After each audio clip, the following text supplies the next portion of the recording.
Hello students, आज हम करेंगे क्लास 12 का रिडम्पशन ऑफ डिबेंचर, जो कि हमारा टॉपिक कल से चल रहा है। उसका हम एक और क्वेश्चन आपको समझाती हूँ ताकि आपको और इजीली अच्छे से क्लियर हो जाए। ठीक है, कल हमने देखा था जनरल एंट्री सिंकिंग फंड की, और फिर हमने क्वेश्चन करके देखा था कि किस तरह से सिंकिंग फंड की जनरल एंट्री हम कैलकुलेट करेंगे। उसी प्रकार आज एक और नेक्स्ट एग्जाम्पल आपको क्लियर कर रही हूँ जिससे आपको अच्छे से क्लियर हो जाएगा। तो देखिए, हमारा नेक्स्ट है कि त्रिवेणी लिमिटेड, त्रिवेणी लिमिटेड ने 1 अप्रैल 2006 को उसने क्या किया है, 12% डिबेंचर्स इशू करे हैं ₹2 लाख के। यानी कि यहाँ पर डिबेंचर्स की रेट क्या है, 12% के डिबेंचर्स है, इशू करे हैं 2 लाख के। यानी कि टोटल अमाउंट दे रखी है हमें 2 लाख, डिबेंचर्स नहीं दे रखे क्योंकि रुपीज लिख रखा है। ₹2 लाख के डिबेंचर उसने इशू किए हैं on the condition that these will be redeemable after 4 year. और इनकी कंडीशन क्या है कि यह जो है 4 साल के बाद रिडम्पशन करना है उनको, किसके ऊपर, 4% प्रीमियम के ऊपर। ठीक है, 4% प्रीमियम के ऊपर इनका रिडम्पशन जाना है 4 साल के बाद, 5% प्रीमियम के ऊपर। यानी कि 4 साल के बाद रिडम्पशन होना है 5% प्रीमियम के ऊपर।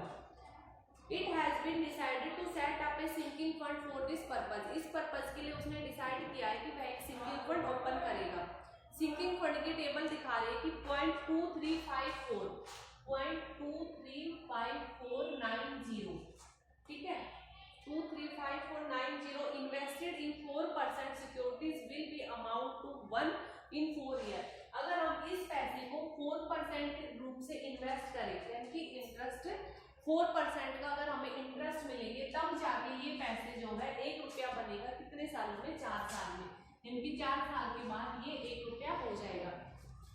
तो वही पॉइंट हमें तो इकट्ठा करना 4 साल के बाद 2 लाख रुपए।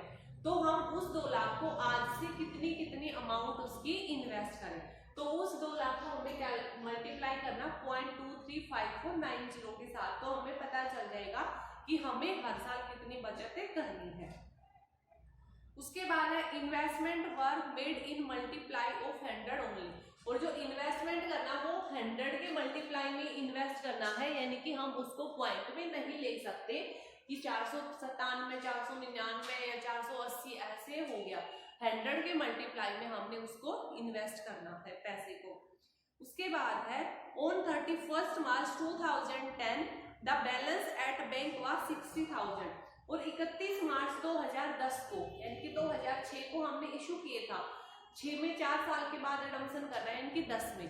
तो 2010 में हमारे पास एक बैंक बैलेंस भी है, यानी कि बैंक में हमारे पास 10 में पैसा भी है। हमारा बैंक बैलेंस दिखा रहा है 60,000 का बैलेंस है। उसके बाद है before receipt of interest on investment. और ये 60,000 का बैलेंस है, हमें कोई इंटरेस्ट नहीं मिला है उससे पहले का। इनकी 60,000 में अभी हमें पैसे जोड़ने हैं इंटरेस्ट के लिए। On that date investment were sold ₹1,56,000। और इस डेट में, यानी कि 31 मार्च 2010 को, क्योंकि उसको रिडम्पशन करना है, इसलिए इस डेट में उसने अपना जो इन्वेस्टमेंट थे उनको भी सेल कर दिया है। और वो कितने में सेल हुए हैं, 1,56,000 रुपए में। The debentures were paid off as per the term of issue. और रिडम्पशन को उसी तरह से डिबेंचर्स को उस प्रकार से रिडम्पशन कर दिया गया है जो कंडीशन रिडम्पशन की थी। आपको जनरल एंट्री बनानी है, लेजर बनाना है, ठीक है। तो यहाँ पे मैं जनरल एंट्री नहीं करा रही हूँ क्योंकि बार बार वो एंट्रीज हमने पिछले क्वेश्चन में कर चुके हैं। वैसे भी ये जो टॉपिक है, ये जो चैप्टर है, ये लेजर के लिए ज्यादा इंपॉर्टेंट है। यानी कि यहाँ से या तो आपका सिंकिंग फंड आएगा या फिर डिबेंचर रिडम्पशन इंश्योरेंस पॉलिसी वाला चैप्टर पॉइंट आएगा, यानी कि लेजर ही आएगा, अकाउंट ही बनाना आएगा, वो चाहे सिंकिंग फंड का है या फिर आगे हमारा डिबेंचर रिडम्पशन फंड का अकाउंट है, यानी कि वो अकाउंट ही बनाने आएंगे। जनरल एंट्री इतना नहीं आएगा, लेकिन जनरल एंट्री इंपॉर्टेंट है। जब तक जनरल एंट्री का कॉन्सेप्ट नहीं क्लियर होगा हम अकाउंट कैसे बनाएंगे।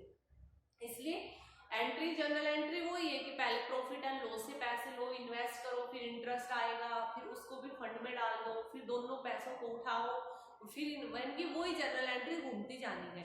इसलिए जनरल एंट्री आप खुद से करके देखना, जो पिछले अभी लास्ट वाला जो क्वेश्चन समझाया था सेम वैसे जनरल एंट्री होनी है।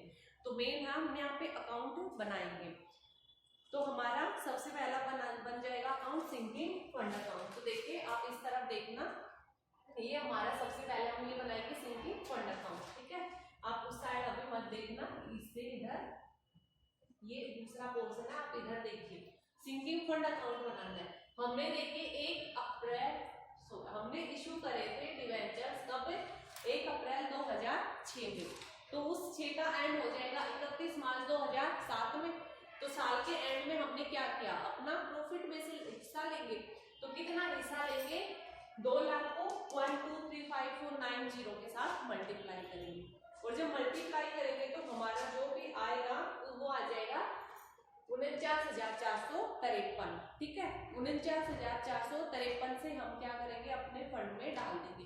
अगर ये आपका कुछ पॉइंटों में आ रहा है, जैसे 49,470 या 49,000, सॉरी ये हाँ फंड में इतना ही डालेंगे। इन्वेस्ट के लिए कंडीशन है, इन्वेस्ट हम 100 के मल्टीप्लाई में ही करेंगे।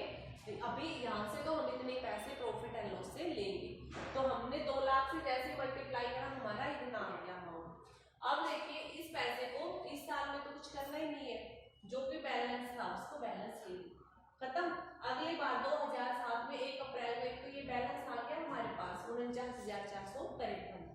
दूसरा, क्योंकि 1 साल हो गया इस पैसे को इन्वेस्ट किए हुए, तो हमें ब्याज मिलेगा। तो हमारा आ जाएगा by interest on sinking fund investment. 49,453 के ऊपर हम क्या कर देंगे, इन्वेस्टमेंट करेंगे, ठीक है। सॉरी ये इन्वेस्ट किया है, इसके ऊपर हमें ब्याज मिलेगा। तो हमारा ब्याज कितना आ जाएगा, जो ब्याज की रेट है, कितने किस रेट से हमने इन्वेस्ट किए, हमने इन्वेस्ट किए हैं इसको 5%, सॉरी कितने से हमने इसको इन्वेस्ट किया 4% से। आपको कहीं नहीं दे रखा, लेकिन यहाँ पे हमें क्लू दे रखा है कि हमें इन्वेस्ट करना 4% के रेट के हिसाब से, तब जाके हमारा 1 रुपया बनता है कितने पैसे, और हमें 2 लाख बनाने हैं। तो हमारा भी इंटरेस्ट ऑफ रेट क्या है, यही 4%। तो आप इसमें मत कंफ्यूज होना कि हमें तो दे नहीं रखा कि कहाँ पर है, ठीक है। तो हम जब 4% निकालेंगे तो हमारे इंटरेस्ट आ जाएगा इसके ऊपर 1980 रुपए, ठीक है, समझ गए।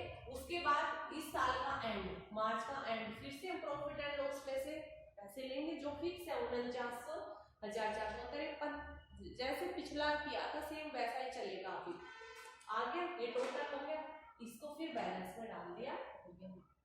अगली बार फिर इस बैलेंस से बीडी को हम लेकर आए, फिर से इंटरेस्ट आ जाएगा इस पैसे के ऊपर 4% के हिसाब से, और फिर प्रॉफिट एंड लॉस में 49,453, ठीक है। फिर ये एंड खत्म और बैलेंस। अगली बार फिर हम बैलेंस को लेकर आए, फिर हमारा इंटरेस्ट हो जाएगा, ठीक है।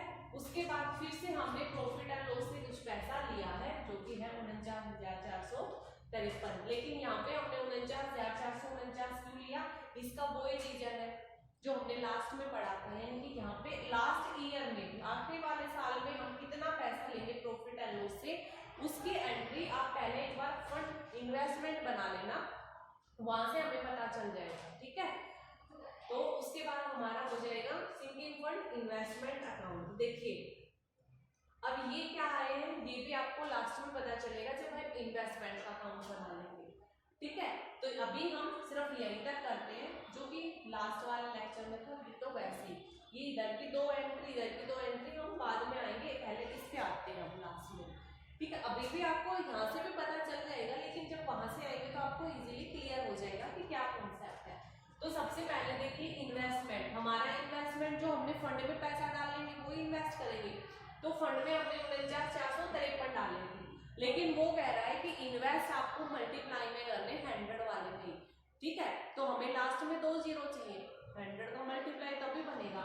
तो हमने इन्वेस्ट किया 49,500, यानी कि 453 का हमने क्या बना दिया, 500 बना दिया, क्योंकि 50 से ऊपर है तो हमने ऊपर वाला 500 लेना ही ठीक समझा। हमने 49,400 की बजाय 49,500 इन्वेस्ट करके, समझ गए कैसे, क्योंकि 100 का मल्टीप्लाई हो गया।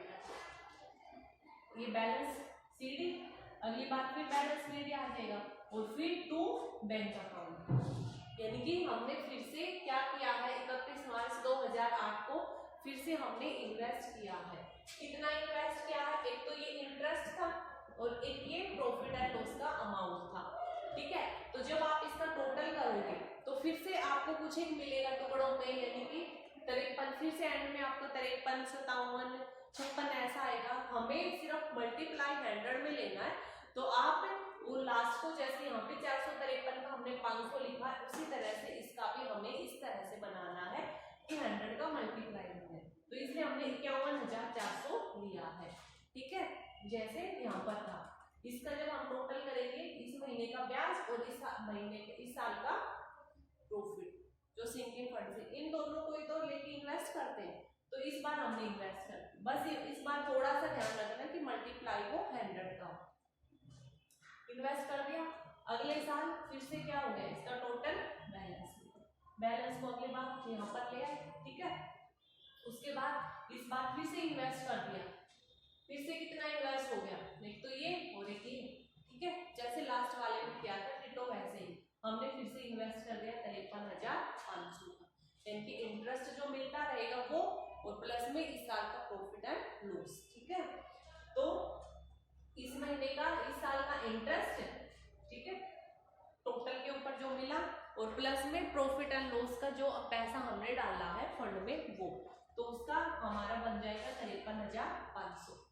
ठीक है, समझिए, क्योंकि लास्ट वाले में पूरा अच्छे से क्लियर किया था। बस आपको इस बार एक पॉइंट रखना है कि 100 का मल्टीप्लाई कर देना। ठीक है, एंड में 2 जीरो ला लेना, 457 हो तो 500 लिख देना, 470 है तो 500 लिख देना, 430 है तो 300 लिख देना। ठीक है, बस आपको ऐसे करना है, जैसे हम राउंड अप करते हैं ना चीजों को, वैसे ही। तो हमारा फिर से ये हो गया, फिर से बैलेंस शीट, इधर बैलेंस शीट आ गया।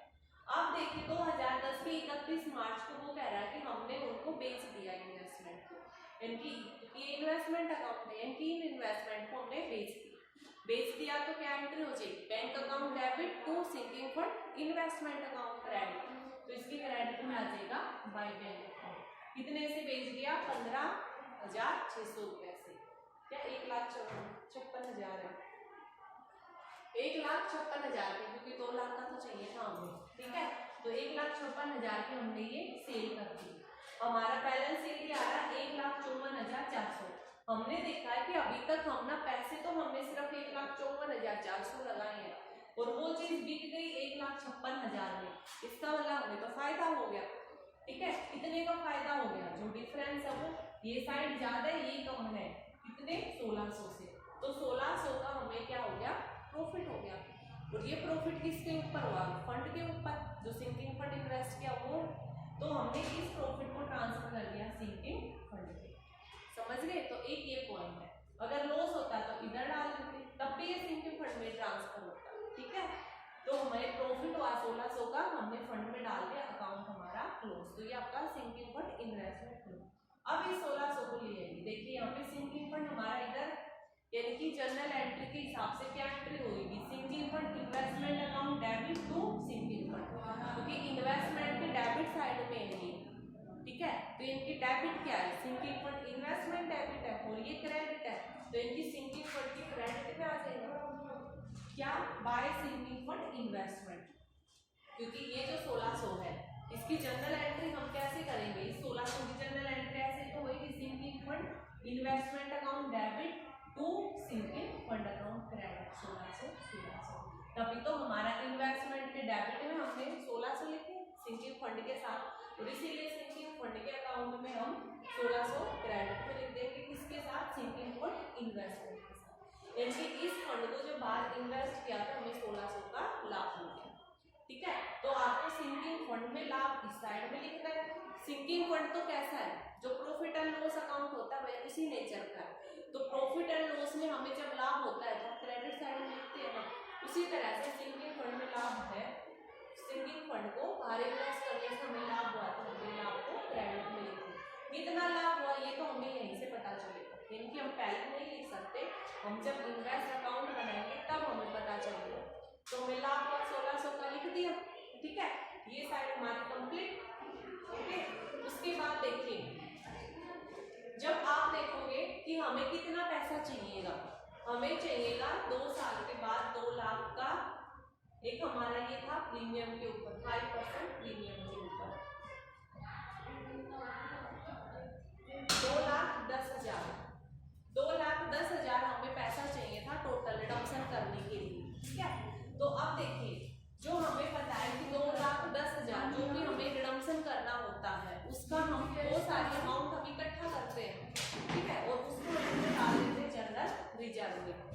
जैसे अगर हमने लास्ट वाले क्वेश्चन में क्या था, हमारा रिडम्पशन मान लीजिए 2 लाख का था, तो 2 लाख तक का हमें मैनेज करना पड़ता, कुछ ना कुछ फंड बना के तैयार होना पड़ता, और एंड में उस पैसे को डाल देते हैं जनरल रिजर्व। तो यहाँ पे हमने जनरल रिजर्व में डाल दिया 2,10,000 हमने जनरल रिजर्व में डाल दिया। 1600 का ये जो प्रॉफिट था ना, ये 1600 का प्रॉफिट हमारा क्या होता है, इधर भी हम डाल देंगे 1600, इधर हम किसमें डालेंगे, इधर हम डालेंगे कैपिटल रिजर्व में। जैसे हम डालते थे उधर फोरफीचर का पैसा, उसी तरह से ये भी, क्योंकि ये क्या है, इन्वेस्टमेंट को बेचने से होने वाला प्रॉफिट है, यानी कि ये कोई प्रॉफिट सिंपल प्रॉफिट नहीं है, ये कैसा है, कैपिटलाइज्ड प्रॉफिट है, लाभगत आय है। तो ऐसी पूंजीगत संपत्तियों को होने से जो लाभ होता है उसको हम कैपिटल रिजर्व में डालेंगे, उसको हम प्रॉफिट में नहीं डालेंगे, प्रॉफिट एंड लॉस में नहीं डलेगा वो, क्योंकि ये इन्वेस्टमेंट को बेचने से होने वाला लाभ है। तो इसलिए हमने इसको कैपिटल रिजर्व में डाल दिया और अकाउंट क्लोज कर दिया।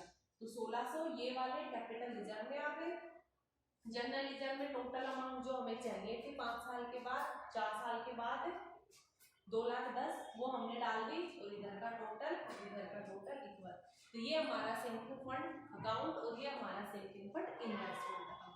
इसी तरह से आपका interest on sinking fund investment account बन जाएगा कि हर साल जो भी आएगा, फर्स्ट में 1980 का इंटरेस्ट हमारे इकट्ठा हुआ था ये वाला, ठीक है, बाय बैंक अकाउंट, क्योंकि इंटरेस्ट आएगा तो क्या एंट्री हुई थी, bank account debit to interest on sinking fund investment. तो बैलेंस इधर बैलेंस ईडी, यानी कि इसको हमारी क्या एंट्री हुई थी, bank account debit to interest on sinking fund investment. इसलिए पहले तो इधर डालते, दूसरी एंट्री क्या हुई थी कि हम इस इंटरेस्ट को ट्रांसफर करते थे इसमें फंड में, जो ब्याज का पैसा आता था उसको गुल्लक में डालेंगे ना, तो हमारा उसका क्या नाम है, सिंकिंग फंड, इसलिए हमने फंड में ट्रांसफर कर दिया एंड में। अगली बार फिर से ब्याज मिला, फिर से हमने फंड में डाल दिया, फिर ब्याज मिला, फिर से फंड में डाल दिया। तो इस तरह से आपको सिंपल सी जनरल एंट्री करनी है। बस आपको इसमें एक तो पॉइंट ही नहीं थे, एक तो राउंड अप करना है 100 के मल्टीप्लाई में, ठीक है, दूसरा आपको लाभ होएगा तो लाभ को किस तरह से ट्रीट करना है, ये पॉइंट था। तीसरा देखिए, इसमें आपको बैंक अकाउंट का भी बैलेंस दे रखा है, तो जब वो आपसे बैंक अकाउंट पूछे, ठीक है, वो बैंक अकाउंट भी बनवाएगा, तो हमें ऐसा कुछ ये नहीं होना है कंफ्यूज, हम सिंपल सा अपना बैंक अकाउंट बना देंगे, जो कि हमने पीछे कई चैप्टर में बनाए, पार्टनरशिप में पूरा बैंक अकाउंट ही बना के आए हैं। बस आपको एक ही चीज ध्यान में रखनी है, टू बैलेंस पीडी, क्योंकि 31 मार्च 2010 को हमारे पास एक बैलेंस था 60,000 का, आपको बस ये पॉइंट ध्यान रखना। उसके बाद तो आपका जो भी लेन देन हुआ है, जब भी ब्याज मिला है, क्योंकि ये पैसा उसने कहा है कि ये 31 मार्च 2010 का जो बैलेंस है ये किसी भी इंटरेस्ट को लेने से पहले का हो, तो अभी तो हमें साल के दौरान कई इंटरेस्ट मिले थे, तो हमें वो भी लिखने हैं।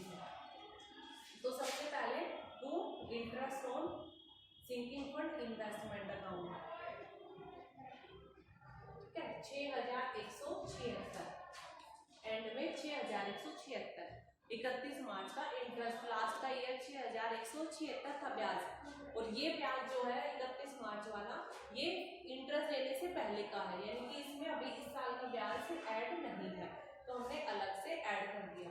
दूसरा हमारा क्या हो जाएगा, to sinking fund investment, sinking fund investment, ये कौन से हैं, ये वो पैसे हैं जितने में हमने इंटरेस्ट सेल किया था बाय बैंक अकाउंट, क्योंकि हमें एंड में कहां से पैसा मिला, इतना बैलेंस था, इतना ब्याज मिल गया, इतना की वो चीज हमने सेल कर दी, तो ये तो हमारे पास पैसे आ गए थे। अब हम चलेंगे जो भुगतान हुआ है वो, तो भुगतान हमने किसको किया है, डिबेंचर होल्डर को, कितना किया है, 2,10,000, क्योंकि प्रीमियम पर था, तो 2 लाख के डिबेंचर, 10,000 का प्रीमियम, 2,10,000 का हमने भुगतान कर दिया। नेक्स्ट है हमारा बाय बैलेंस शीट। अब जो भी इसका टोटल ये लेस करने से जो बैलेंस बचेगा वो आपका बैलेंस आ जाएगा, यानी कि बैंक का बैलेंस।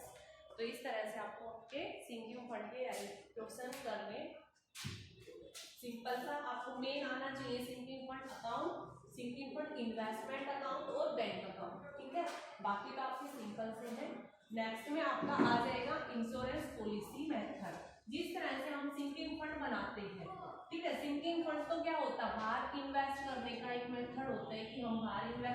देते हैं इस पैसे को, लेकिन उस इन्वेस्टमेंट में हमारे पास क्या होता है कि जब हम उसको सेल करेंगे तो हमें लॉस होने के भी चांसेस रहते हैं। इसलिए हम उस पैसे को जो हर साल लाभ में बचा के रखते हैं उसको फंड में बाहर इन्वेस्ट करने की बजाय हम उसको पॉलिसी में लगा देते हैं कि कम से कम जब इंश्योरेंस पॉलिसी लेंगे तो लाभ ना सही लेकिन हमें लॉस तो नहीं होगा। जितना इन्वेस्ट किया कम से कम उतना तो पूरा मिलेगा पॉलिसी में, ठीक है, उससे ज्यादा बेशक से मिलो कम नहीं मिलेगा। तो हम लॉस को कम करने के लिए यानी कि होने वाली हानि से बचने के लिए, जो कि इन्वेस्टमेंट में एक ऑप्शन है कि भाई हो सकता है आपके कम में भी बिक जाए, मार्केट अगर कम है डाउन है तो आपको लॉस भी हो सकता है। इसलिए इस लॉस से बचने के लिए हम फंड में इन्वेस्ट करने की बजाय, ठीक है, बाहर इन्वेस्ट करने की बजाय हम क्या करते हैं उसको पॉलिसी में इन्वेस्ट कर देते हैं। कहीं पर भी कोई भी पॉलिसी लेते हैं और उस पॉलिसी में उसको इन्वेस्ट कर देते हैं। तो कल हम यही पढ़ेंगे इंश्योरेंस पॉलिसी मेथड। प्रोसेस यही होगी, अकाउंट इसी तरह से, जर्नल एंट्री इसी तरह से, सब कुछ ऐसे ही होगा, बस नाम चेंज होगा।